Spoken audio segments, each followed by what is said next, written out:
जब आपने देखा कि 150 ऑड रन जो बनाए कोलंबो स्ट्राइकर्स ने, वो बाबर आजम की 50 के बदौलत ही बनाए। बेहतरीन फॉर्म में लौट आए बाबर आजम, 50 ठोक टीम को दिलाई जीत, बन गए मैन ऑफ द मैच। एक अर्धशतक ठोक बाबर ने बना दिया बड़ा रिकॉर्ड। लंका प्रीमियर लीग के बाद अफगानिस्तान को धोने की तैयारी में बाबर। इंडिया वाले कहते हैं कि विराट कोहली है वो क्रिकेट का किंग है, और हम पाकिस्तानी कहते हैं कि नहीं, बाबर आजम जो है वो क्रिकेट का किंग है। लेकिन असली किंग तो वही होता है जिसको दूसरी दुनिया वाले या किसी दूसरी नेशन के लोग भी किंग माने, तब पता चलता है कि असल किंग कौन है और असली किंग कौन है। ये कल बाबर आजम ने साबित कर दी है, और ये बात मैं खुद से नहीं कह रहा। आप ट्विटर पे जाएं तो श्रीलंका के जो ट्विटर है वो आप ट्विटर निकाल के देखें, वो बता देंगे इंडिया वालों को कि असल किंग कौन है। बाकी इंडियन मीडिया क्या कहता है वो आप जरा खुद सुन लें। चलें बढ़ते हैं वीडियो की तरफ। जब आपने देखा कि 150 ऑड रन जो बनाए कोलंबो स्ट्राइकर्स ने, वो बाबर आजम की 50 के बदौलत ही बनाए। तो वो ये कि आप केवल क्रिटिसाइज, मैं सोशल मीडिया पे देख रहा था और भाइयों ने हमें ट्वीट और मेंशन करके टैग भी करा उसमें कि भाई जिस तरीके से आपने देखा कि केवल स्कोर कार्ड देखकर वहां पर एनालिसिस हो रहा है, बातें क्रिटिसाइज पहले कर देना होता है, तो आपने वेट नहीं करा रिजल्ट होने का पहले, और रिजल्ट तब आया देन आपने देखा भाई कि बाबर आजम को वहां पर क्रेडिट भी मिला वहां पर उस चीज का, और आपने वहां पर गेम फिनिश करा।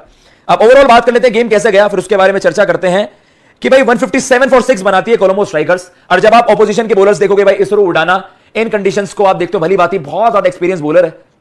उसके अलावा मुजीब हैं, हसरंगा हैं, आमिर जमाल है, कमिंदो मेंडिस हैं, इस तरीके की बॉलिंग लाइनअप थी एनडी की। और अगर कोई विकेट स्लो प्ले कर रहा है देन यू कैन से कि भाई ये एक फुल्ली पैक्ड एक बॉलिंग लाइनअप है। तो बाबर उसमें अपनी इनिंग बिल्ड करते हैं, बहुत स्लो खेलते हैं शुरुआत में। आप सवाल उठा सकते थे अगर ये कोस्ट कर जाता, स्लो खेल रहे थे क्यों, उसका रीजन मैं आपको बताता हूं। डिकवेला जो आपके कप्तान है, शुरुआत में वो आउट हो जाते, ट्रैप कर देते हैं उनको वहां पर उड़ाना। उसके अलावा पथुम निशंका भी थे इस टीम में जो अटैकिंग गेम प्ले खेलते हैं, अटैकिंग स्ट्रोक मेकर है, 12 गेंदों पे 15 केवल वो करते हैं। तो जब आपको एक पुश चाहिए होता है कि आप अटैक के लिए जाएं, विकेट रेगुलर इंटरवल्स पे वहां पर गिर रही थी कोलंबो स्ट्राइकर्स की। नुआनिडू फर्नांडो भाई ये डोमेस्टिक में अच्छा खासा करता है इनके लिए, और आप कह सकते हैं कि एक ऐसा खिलाड़ी है कि जो आप अपनी कंडीशंस में तो मानो कि भली बात ही जानता होगा, हिल पेस इज इनिंग्स अकॉर्डिंगली। उसने नंबर 4 पर आकर 31 गेंदों पे 28 रन बनाए केवल। तो आप समझ रहे हो कि मतलब एक पैटर्न फॉलो होता आ रहा है। ऐसा नहीं है कि बाबर आजम का नाम है तो केवल बाबर आजम की पारी देखी जाए। बाबर उस पारी को बिल्ड कर रहे थे और उन्होंने सेंस कर लिया ये 180 वाला विकेट नहीं है, ये आप 150 पार करे आपने, that can prove to be a winning total. और उस तरीके से बाबर ने डीप खेला कि जो पार्टनरशिप वहां पर बिल्ड हो रही थी, आखिर में जाकर फिर हमने देखा एक आध क्रूशियल हिट वहां पर लगा दी नवाज ने, एक करुणा रत्ने ने लगा दी, धनंजय लक्षण ने एक हिट, लेकिन बाबर आजम ने ये पारी चलाई। जैसा विराट कोहली को देखते हो, इवन बहुत ज्यादा विराट कोहली पर भी होती है कि यार आपकी टी20 में स्ट्राइक रेट ही है। विराट कोहली भी टी20 में जब गेम चलाते हैं उसमें स्ट्राइक रेट आपने देखा होगा, हल्की विकेट जो होती हैं, इकाना जैसे विकेट हो गए इंडिया में हम बात करते हैं, चपौक हो गया, तो वहां पर आपको एक सेफ टोटल इमेजिन करना होता है, माइंड में बिठाना होता है, उस तरीके से अपनी इनिंग पेश करनी होती है। तो बाबर आजम ने भाई इवेंचुअली बनाए 52 बॉलों पे 59 रन, और इवेंचुअली आपने देखा ये डिसाइसिव हो गए 157 रन, जो आपको किसी और विकेट पे आप केवल स्कोर बोर्ड देखोगे और बाबर आजम के रन देखोगे कि यार आपने स्लो खेला है, टीम हरवा दी। फिर आपकी बॉलिंग वहां पर आती है और उस टीम के आप बॉलर्स देख लीजिए, नसीम शाह, करुणा रत्ने, मथीसा पथिराना, धोनी के मैजिशियन, उन्होंने वहां पर 4 ओवरों में 3 विकेट लिए और केवल 24 रन वहां पर दिए। नसीम शाह 4 ओवरों में 19 रन 2 विकेट, इन दोनों ने गेम ओवर वहां पर कर दिया। और उस बैटिंग लाइनअप में देखिए नवाज भी थे आपके पास, बॉलर वैनर से थे, तो आपके पास भी एक अच्छी खासी यूनिट थी। कैंडी की अगर बात करें वहां पर चंडीमल है, कमिंडो मेंडिस है, एंजेलो मैथ्यूज है। मैथ्यूज ने 22 बॉलों पे 25 बनाए, चंडीमल ने 10 रन बनाए, एशियन भंडारा ने लंका प्रीमियर लीग के बाद अफगानिस्तान को धोने की तैयारी में बाबर आजम को एक बात बहुत अलग बनाती है, वो ये कि वो लंबे वक्त तक आउट ऑफ फॉर्म नहीं रहते। यही वजह है कि कुछ मुकाबलों में फ्लॉप रहने के बाद ही बाबर आजम शानदार कमबैक करते हैं और टीम की जीत में योगदान देते हैं।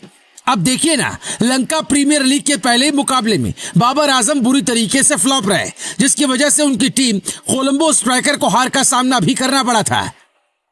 लेकिन जब बात दूसरे मुकाबले की आई है और मैच जीतना बेहद अहम हो गया, तो बाबर आजम का बल्ला शानदार तरीके से चला और इसी के साथ ही उन्होंने बता दिया कि उनके बल्ले को ज्यादा देर तक खामोश रख पाना किसी के बस की बात नहीं है। आपको बता दें कि बेहद स्लो पिच पर कैंडी के खिलाफ मुकाबले में बाबर आजम ने बहुत ही सूझबूझ भरी पारी खेली और अपनी टीम को बेहतरीन जीत दिलाई। बाबर की यह पारी बहुत विस्फोटक नहीं रही, लेकिन जिस तरीके से उन्होंने इनिंग को चलाया और टीम को एक सम्मानजनक स्कोर तक ले गए, वही जीत का कारण बने। कोलंबो स्ट्राइकर्स के लिए ओपनिंग करने आए बाबर आजम ने 52 गेंदों में शानदार 59 रन बनाए और इसी के साथ उन्होंने जहां भी टी20 मुकाबले खेले उसी देश में अर्धशतक लगाकर एक बड़ा रिकॉर्ड अपने नाम कर लिया। अपनी इस इनिंग के साथ ही बाबर आजम ने बता दिया कि वो शानदार फॉर्म में लौट आए और श्रीलंका की धरती पर अफगानिस्तान के खिलाफ होने वाली सीरीज में भी वो इसी तरीके से परफॉर्म करेंगे। जानकारी देते चले कि लंका प्रीमियर लीग के बाद अफगानिस्तान और पाकिस्तान की 3 वनडे मैचों की सीरीज श्रीलंका में ही खेली जाएगी। ऐसे में बाबर आजम जितने शानदार फॉर्म में रहेंगे, पाकिस्तान टीम के लिए उतना ही अच्छा रहेगा। वहीं लंका प्रीमियर लीग के इस मुकाबले की बात करें तो बाबर आजम की टीम कोलंबस स्ट्राइकर्स ने 27 रन से जीत दर्ज करते इस सीजन की अपनी पहली सफलता हासिल की। कोलंबो ने पहले बल्लेबाजी करते हुए 6 विकेट पर 157 रन बनाए। बाबर ने 59 रन बनाए। बाकी बल्लेबाज फ्लॉप रहे। कैंडी के लिए उड़ाना ने शानदार गेंदबाजी की, 3 विकेट लिए। टारगेट का पीछा करने उतरी कैंडी 8 विकेट पर 130 रन ही बना सके। एंजेलो मैथ्यूज ने टीम के लिए सबसे ज्यादा 25 रन बनाए। कोलंबो के लिए पथिराना ने शानदार गेंदबाजी की, 3 विकेट लिए। इस तरह से कोलंबो को 27 रन से शानदार जीत मिली। Man of the match Babar Azam बने। फिलहाल अब देखना होगा कि बाबर आजम आगे किस तरीके से परफॉर्म करते, क्योंकि आने वाले वक्त में उन्हें पाकिस्तान टीम के लिए श्रीलंका की ही धरती पर मुकाबले खेलने। ऐसे में लंका प्रीमियर लीग में उनका अच्छा प्रदर्शन करना बहुत जरूरी है। बहरहाल बाबर आजम ने जिस तरीके से लंका प्रीमियर लीग के दूसरे मुकाबले में अर्धशतकीय पारी खेलकर टीम को एक सम्मानजनक स्कोर दिलाया और जीत की दहलीज को पार भी कराया, इसके साथ साथ बाबर आजम ने जिस तरीके से एक के बाद एक कई रिकॉर्ड तोड़े, जिसमें बाबर आजम के नाम हर एक देश में T20 में 50 का स्कोर लगाने का भी रिकॉर्ड दर्ज हो गया है।